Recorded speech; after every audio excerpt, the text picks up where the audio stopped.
সেই রাতে আমি আমার শিষ্যদের পা ধোয়ার জন্য ঝুঁকি নিলাম।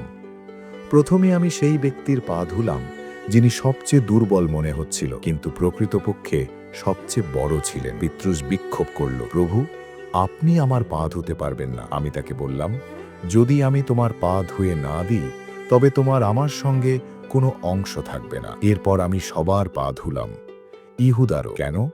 কারণ প্রেম মানুষকে তার কাজের দ্বারা বিচার করে না, প্রেম তার অন্তরের দিকে নজর দেয়। তারপর আমি গেতসেমানির বাগানের দিকে এগিয়ে গেলাম।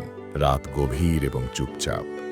আমি আমার 3জন সবচেয়ে কাছের শিষ্যর সঙ্গে গিয়েছিলাম, পিতৃস, যাকব এবং ইউহান্না। তাদের বললাম, আমার সঙ্গে জাগো। আমার আত্মা দুঃখে ভারাক্রান্ত, এমনকি মৃত্যুর দুঃখেও। তারপর আমি একটু এগিয়ে হাঁটু গেড়ে প্রার্থনা শুরু করলাম, পিতা, যদি সম্ভব হয় তবে এই পাত্রটি আমার কাছে না আসুক, তবুও আমার নয়, আপনার ইচ্ছাই হোক। আমার ঘাম রক্তের ফোঁটার মতো পড়ছিল। স্বর্গ নিঃশব্দ, কিন্তু আমি থামিনি। 3 মাস ফিরে আসার পরও আমি দেখলাম আমার শিষ্যরা ঘুমোয়। আমার সবচেয়ে গভীর দুঃখে আমি একা। হঠাৎ সূর্য নয়, কিন্তু মশাল হাতে দুষ্কৃতকারীরা এগিয়ে এলো। ইহুদা সবচেয়ে এগিয়ে। সে আমার কাছে এসে কপালে চুম্বন দিল এবং বলল, প্রভু। আমি তাকে বললাম, তুমি কি কেবল চুম্বনের মাধ্যমে মানুষের পুত্রকে ধরে নেবে? তারা আমাকে ধরে বেরিয়ে নিল।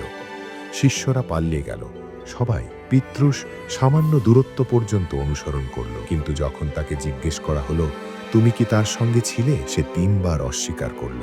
তৃতীয়বার মোরগ কাকল করল। তখন আমাদের চোখের সাক্ষাৎ হলো এবং তার হৃদয় কেঁদে উঠল। সেই রাত আমাকে এক সভা থেকে আরেক সভায় নিয়ে গেল। আমাকে প্রশ্ন করা হলো, কিন্তু আমি চুপ থাকলাম। তারা মিথ্যা সাক্ষী এনেছিল, কিন্তু তাদের বক্তব্য একমত ছিল না।